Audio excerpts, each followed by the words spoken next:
Ladies and gentlemen, we are back. This is Fantasy Football Today, DFS. My name is Sia Najad, and I'm joined by Meg Shoup. Meg, it is so good to see you. We're going to be talking some best ball, which I know you specialize in, but during the season, you and I are going to be talking a lot of DFS. I do think there's a lot of best ball DFS crossover. So when we talk about best ball in this episode and perhaps the next one, we're going to be thinking DFS and regular redraft stuff. It's so good to see you. It's so good to be back. How are you? Absolutely. See, it's so good to be back with you. I always love doing our Tuesday shows in season, and I'm so excited for the season to start. As much as I love drafting best ball teams, and I can't wait to talk about best ball with you today, I'm so ready to get back in the season. But this is nice to be able to talk with you today and talk some best ball strategy. Yeah, I think there's a lot of people who are very tentative when it comes to best ball. We talked about this a little bit last year with some of our off-season episodes. And by the way, everybody, we're going to have some more off-season content that's DFS related, that's fantasy football related as we lead up to week one, which is not too far away. But let me ask you a couple of things real quick. I mean, and let me just set the table for everybody. This isn't going to be a super long episode. It's going to be kind of a best ball basics, kind of some 101 stuff, but some strategy stuff too. Maybe some of that next level stuff too, so that if you're familiar with best ball, you'll still enjoy this content. If you're unfamiliar with best ball, you'll definitely enjoy this content. But Meg, one thing I think people should know, because you joined me every Tuesday last year on some of that first look show, and you're going to be doing that this year as well. But one thing people should know is that now you're on sportsline.com. Now you're a part of the Sportsline universe. You have best ball rankings updated every Tuesday. I believe you have a number of articles out on Sportsline. So tell us about that. Did I misrepresent any of that? No, you said it perfectly. All summer, I've been doing rankings updates every Tuesday, and obviously that will be a lot more fluid, once these training camps heat up and preseason, and, every week that gets closer to season, those rankings are going to shift and move more and more. But I update my rankings on Sportsline every Tuesday, and I have multiple articles up on Sportsline and CBS about best ball. Some is best ball strategy, some is player takes, but I'm covering kind of every angle of the best ball space. It is not hard to find. CBS Sports or Sportsline. You look at the fantasy football content, look for Meg Shoup's stuff. It is very good. I looked at a lot of it yesterday too, Meg, as I was preparing for this show. Thank you. And, part of the reason, Meg, is because, most people know I do regular redraft fantasy football. I obviously do a ton of DFS across all sports, really, or I should say across NFL and PGA mostly. But best ball isn't something it's not a wheelhouse thing for me like it is for you. So for people like, maybe I'm a little bit more sophisticated in it than maybe the casual listener right now, but some people really love it and they're totally into it. But some people aren't into it, not because they don't love it, but because they kind of don't understand it or mechanically they're not really sure what they're supposed to look for. So can I just ask you like a very basic question from the jump, which is, Sure. Best ball 101. Like if somebody was like, hey, give me the elevator pitch on what I need to know to get into a draft room, and we'll expand on it, of course. But what do I need to know before I click a button to get in a draft room about best ball? What's the answer?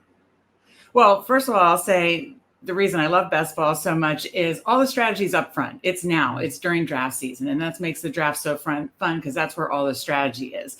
So for the redraft people, you cannot make any waiver wire or trade moves. It is literally a draft now, set it and forget it. So that for best ball crazies like me allows you to do a lot more contests because you're not having to manage this at all during the season. And so then you get to just watch them sweat during the season. But that makes the strategy super fun up front. And it is what it sounds like. It's placing the best scores for your players into slot your team for each week. So on DraftKings, you have 20 spots, and Underdog, you have 18. Those are the two big, obviously, best ball sites that you'll likely play on. And so you have 18 rounds in Underdog, 20 rounds in DraftKings. You start each week 1 quarterback, 2 running backs, 3 receivers, 1 tight end, and 1 flex. And that's on both sites. So then you have obviously a little more bench positions on DraftKings, and then I believe 8 bench positions on Underdog.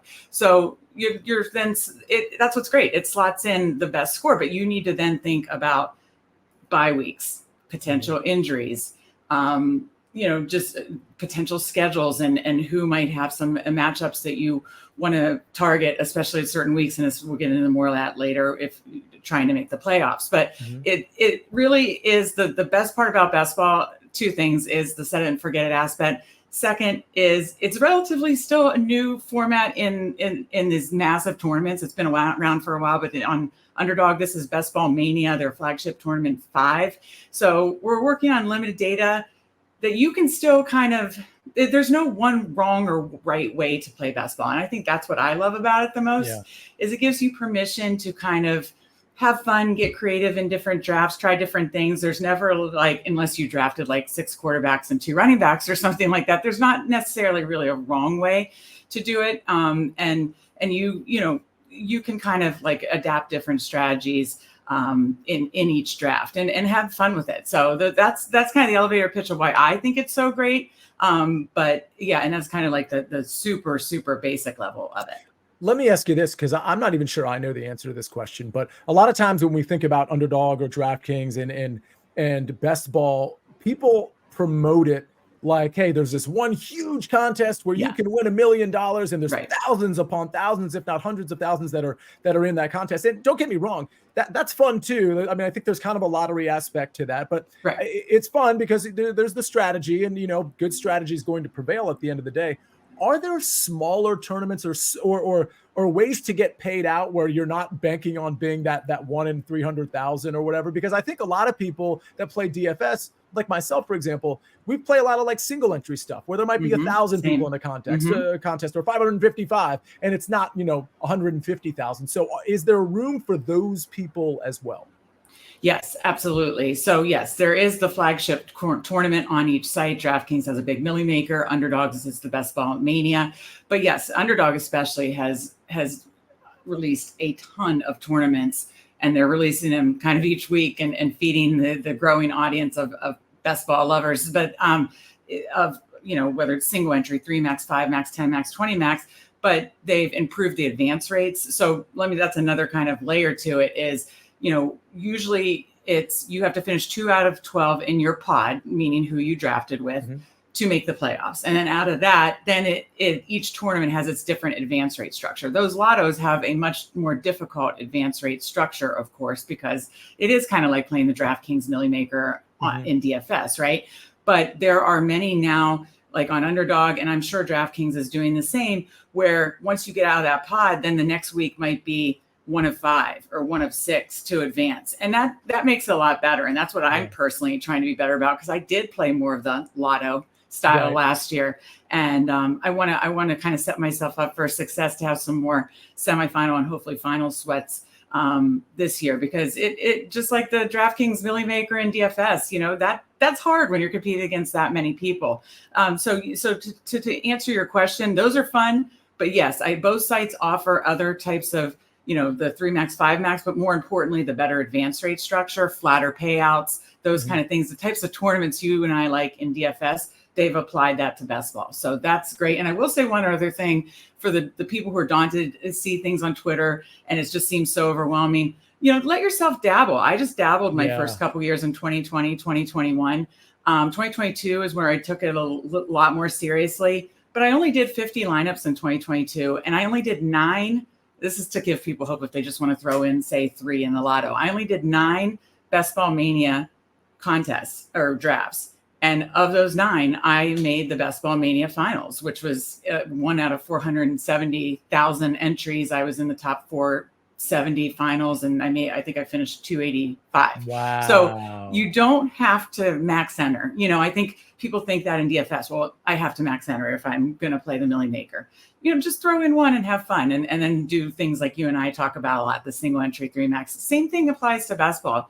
I'm actually doing less Best Ball Mania, even though they have actually Underdog's done an excellent job of making the payouts flatter and the advance rates a little better, but it still is a lotto. So I'm doing a little less of that. And I am just doing a ton of the great advance rate structure. So I hope that answers the question, because I think that is very important. Yeah, and I also think it's important to remember to have fun with this. I think your advice, Meg, was really good in terms of just dabble in it. I think, I think just in general, when we want to work on a project or achieve a goal or play DFS, whatever the context is, we feel like we have to be super ready to fire away. And you can dabble and have like, 3 or 4 $3 contests and do the draft and see how it goes over the year. And then you kind of like get an idea of what teams worked out, what teams didn't. So that when you go into the next year, you're like, all right, I dabbled last time with $15. I'm going to do it with $100 this time, or $50, or I'm going to do it again with $15 because that was pretty fun, as it turns out. So I do think there's something to be said for the set it and forget it thing when it comes to dabbling, because if you dabble in DFS, like, you kind of have to do it every week, and that's fun. I love doing that. I encourage people to do it, within your limits. But I do think it's kind of fun to be on the front end of it and be like, I spent my money. Now I get to watch my team. I think that's such the drive of what best ball is. I want to get into stacking and correlation, because this is like, again, this is a DFS conversation as much as it is a best ball conversation when it comes to the makeup of your team. But before we do that, let's just hear a quick message from our partners. Never before seen matches and new rivalries unlocked. Trust me, we're just getting started.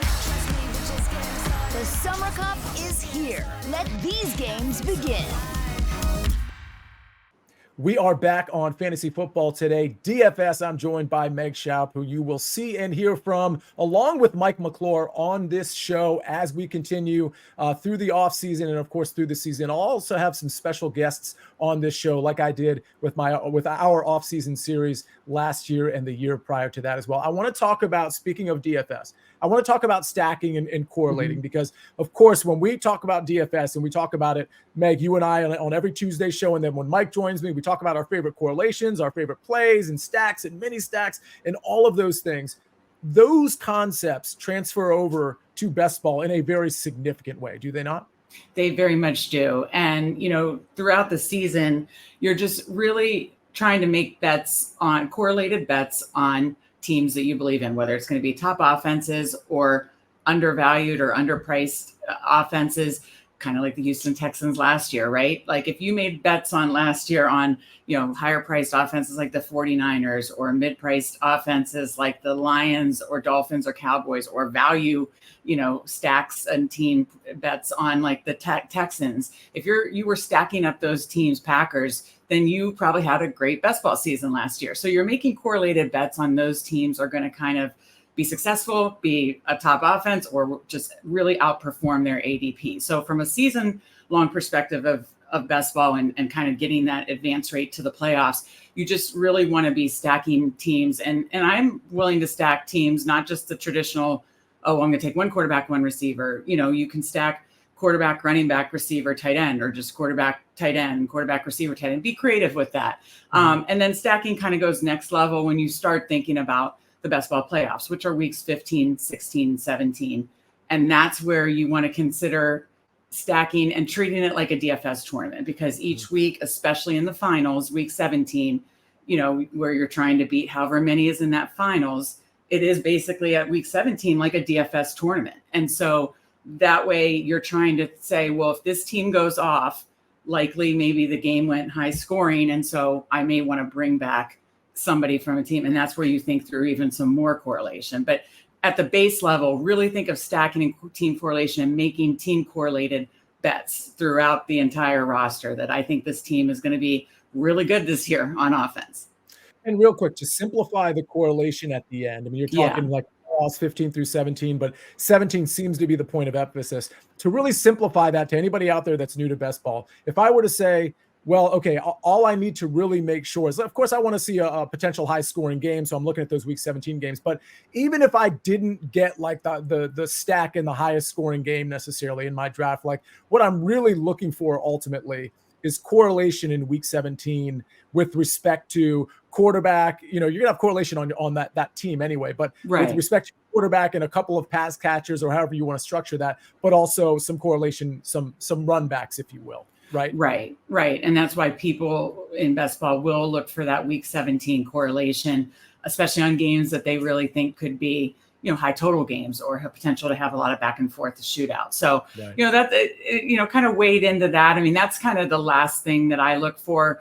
I in stacking, my team correlated bets are number one, most important, because again, if you bet on that offense and it does well, then you're probably going to have success through the season and then in playoffs. But then you are going to look for some of those potential bringbacks in drafts. And I kind of use it as a tiebreaker, quite honestly. Like if I'm deciding between two receivers late and one of the receivers plays my quarterback stack or something like that, that might just be simply a tiebreaker for me. I'm not going to choose a guy that I think I have ranked lower or I think projects much less just because he's a week 17 bring back. So, I think about it in that, especially as you are dabbling and waiting in.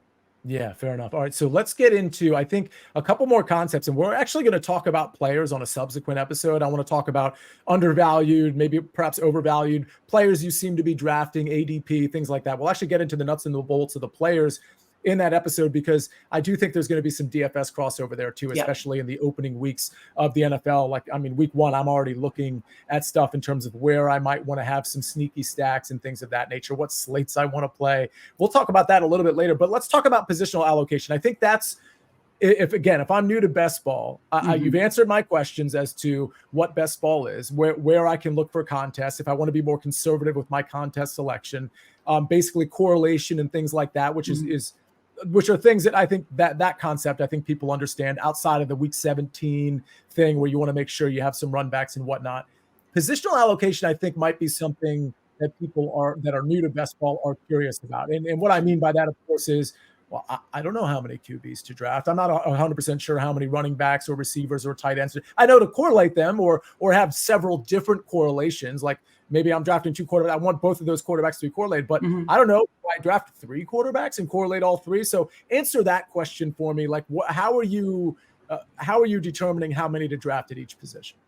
Sure. So in Underdog, I play a lot more of my best ball contests on Underdog this year because that's where I've honestly had better results. So following the results. So Underdog, you have 18 rounds. And so you can draft. I tell people you're looking to draft 2 to 3 quarterbacks, anywhere from 4 to 7 running backs, 6 to 9 receivers, and 2 to 3 tight ends. I leave that open, and those sound like very open numbers, but you have to have that flexibility. Why is that? Because it's for each position, and you'll hear a lot of best ball analysts say this, it's quality or quantity, not both. So, I'm not going to draft, say, Josh Allen, Lamar Jackson, Anthony Richardson. If you draft one early, then you're probably maybe you're drafting 2. Now, I am one of the hallmarks of my strategy is I do love 3 quarterback builds.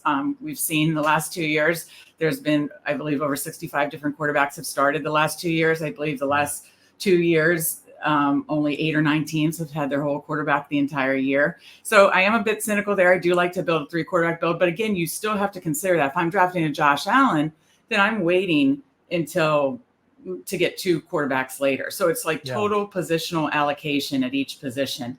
So I do like 3 quarterbacks, I'll say that. But a lot of people, if they draft someone early, they might draft just 2. And then if for running back, same thing. If I'm going to draft 2 running backs early, then I'm likely only drafting, hyper fragile is considered 4, but meaning you're just really relying on those 4 guys to stay healthy. But usually I draft 5. So if I draft 2 in the first 6 rounds, then I'm going to just probably draft 5 running backs. A lot of people like the 0 RB strategy where they kind of hammer the receiver position early, but then you should stop. And, because then it gets to a point of diminishing return. So if you say drafted 5 receivers in the first 7 rounds, then you should only draft 6 receivers, max 7, because then if you're drafting 9 and you spent all that positional allocation up top, so it goes for every position, tight end included. So that's why I gave the ranges, because it really then depends what your strategy is in each one and where you're spending your early picks, basically.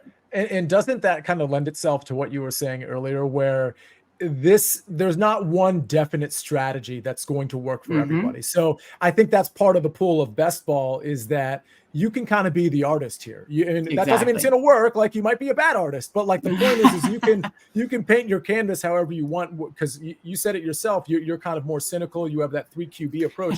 I assume when you say that, you you say it in the context of a lot of people like the 2 QB approach. I'm assuming Correct. that's why you said it almost in an italicized way. So, you know what I mean? So like, I think that's cool though, that has worked for you. You've got good results on Underdog. You just told us what you did with the Underdog or the best ball teams from 2 years ago. Right. So I think that's kind of cool. If you're new to best ball, you can kind of figure out your own strategy. You want to do the correlation. You want to make sure you allocate properly. Like you said, that quarterback early, maybe you're waiting on those 2 quarterbacks later on, and maybe you just do 2 quarterbacks as opposed to 3. Sure. There's no, and that's what's beautiful about it. Again, as long as you don't do something wrong or totally stupid, basically, there's, you have permission to, like you said, be your own artist. And I think that's what I do love about best ball is it's so nuanced, but it really depends on how this season, every NFL season is its own, is its own beast. And so we're going to have to see what this NFL season brings. Last season, obviously, a lot of late round quarterbacks hit. So like a 3 quarterback late round, hitting maybe 1 or earlier and 2 later would be very successful since so many guys like CJ Stroud hit later. Same with late round tight end last year. That doesn't mean that's going to work this year though. And so that's what you have to keep in mind. So the biggest thing I tell people with if you are building more than like say 3 to 5 best ball draft or doing more than 3 to 5 best ball drafts, say you're building a portfolio of 10, 20, 50, 100, whatever the number is, mix up your strategies and do different strategies because we don't know what the 2024 NFL season is going to give us. It could be that hyper fragile running backs, like all the first 4 rounds of running backs stay healthy and go off. And if that's the case, then you might want to grab 2 or 3 early, but that's not the kind of the meta that people are drafting as, and people are just hammering receivers. Why? Because 0 RB and the receivers have been drafting receivers early has been very successful. So, it's just, that's all I say is just draft different strategies because we don't know what the NFL season is going to give us this year. And again, you can't change it in best ball. Whatever you draft, that is what you have. Speaking of receivers being seeming to be a priority in these drafts, and I don't know that those were your exact words, but that's what I got from those last couple sentences there. I do want to point out, because you pointed this out to me, Underdog is a half-point PPR. Yep. DraftKings is a full-point PPR. And from what I recall you saying earlier, DraftKings is 20 rounds, whereas Underdog is 18 rounds. Correct. Are there any other differences between the two? I'm talking like major, like scoring type of differences or draft differences. No, just the typical DraftKings bonuses as well. So just PPR, and then of course, just like we play on DraftKings Daily Fantasy, it of course has the bonuses as well. Right. So I do wait. Again, I play most of my tournaments on Underdog, but when I do play DraftKings, I fully would advocate for being much more wide receiver heavy because I think that makes a lot more sense in that PPR, racking up the catches, potential the receivers to hit the bonuses, those kind of things. But on Underdog, half-point PPR, think you're touchdown hunting basically because you don't have those bonuses, you don't have the full point PPR. So to me, you're touchdown hunting. So then to kind of shift it to another thing, not just DFS, I kind of look at Underdog and think about one of my favorite types of bets in the betting market is anytime touchdowns. And I think about like on a given Sunday, if everybody was healthy, what would these guys' anytime touchdown number be? Because if we're touchdown hunting, I want guys that are more likely to score touchdowns on their team. Yeah, that's a really interesting point. It reminds me of what Mike McClure said about running back touchdowns specifically. We were on, I believe it was the network show, CBS Sports Network, a couple of weeks ago, and he was answering a question about whether we liked, I think it was like Isaiah Pacheco's rushing touchdown total over like 7.5 or whatever it was. It might have been like minus 110 or something. But the point, the larger point, because I don't have the numbers in front of me, the larger point was, you're probably better off betting Isaiah Pacheco or any running back with their anytime touchdown number from week to week, game to game, depending on the matchup, than you are betting 7 or 8 touchdowns over the entire season. Right. So that anytime touchdown, there's a lot of variance in touchdowns, but it's also, matchup dependent and health dependent and things of that nature as well. So interesting point you brought up there. So let me ask you this before because we're going to record another episode shortly here, and we're going to talk about specific players you like and ADPs and things of that nature, values, undervalues. Is there anything we missed in terms of the basics of best ball? I know you mentioned the bye weeks and how you want to make sure you don't have like all your players or a lot of your players going on the same bye week because that could hurt. And I think that's a translatable thing from redraft leagues and things of that nature. But I feel like we checked a lot of the basics boxes, which is what listen, we could do a 2-hour long strategy show if we wanted to. That's not what this show is for.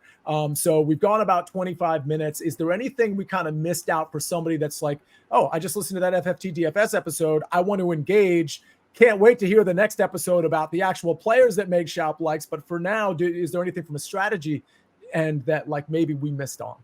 No, I think we covered most of it really well. Cause like, if you're just getting started, think of the basics, like you said, make sure that you're smart with the positional allocation, the bye weeks, and just make team correlated bets. I think keep it simple as you start, and then you can kind of progress. The one other thing I will say, as we brought up the receivers, is that on Underdog, they'll say there's a wide receiver avalanche, meaning even on Underdog, even on half point PPR, receivers are drafted very heavily early and often. With that said, that doesn't mean you can't draft other positions, tight end, quarterback, running back. You can. But I will say maybe keep one tip to keep in mind, and I've heard other analysts talk about this, and I talk about this on most of my content, is you can do any draft style or strategy style you want in a given draft, especially those first 10 rounds. That whether it's 0 RB, hero RB, elite QB, you can do anything you want. But keep up with the pacing so you don't get, as they say, buried by the wide receiver avalanche. So what I like to do, and again, if you're just starting, I like to have 3 receivers through 6 rounds, 4 receivers through 7 rounds, and 5 receivers through 9 rounds. If I do that, I still feel like I can do any strategy I want, and I still feel like I haven't been buried in my second court. I don't want my second receiver to be, I'm trying to think of a later round guy, but Jacoby Myers, I don't want my second receiver to be Jacoby Myers, no offense to him. So that would be the one thing I think I missed, and that I would just say, be cautious of. And then, I would just reiterate again, mix up your player portfolio, but also mix up your strategy portfolio. Jacoby Myers fans, you can send your hate tweets to @Meg08DFS. Again, that's @Meg08DFS. You can find her content at CBS Sports. You can find it at Sportsline. You can find it at fanspeak.com. She's everywhere, and we're very happy that she's on this show as well. Really great primer, really great intro, a reintroduction for some people to best ball, but we're not done with the best ball yet, because on the next episode, Meg's going to join me yet again, and we're going to be talking favorite team stacks, favorite players, some ADP values, some teams that are undervalued. Very much looking forward to that, because that gets me truly into that week 1 DFS mode, which is exactly where I think everybody else wants to be. Ladies and gentlemen, thank you for joining us on Fantasy Football Today DFS. We'll see you very soon with the same crew right here to talk more best ball.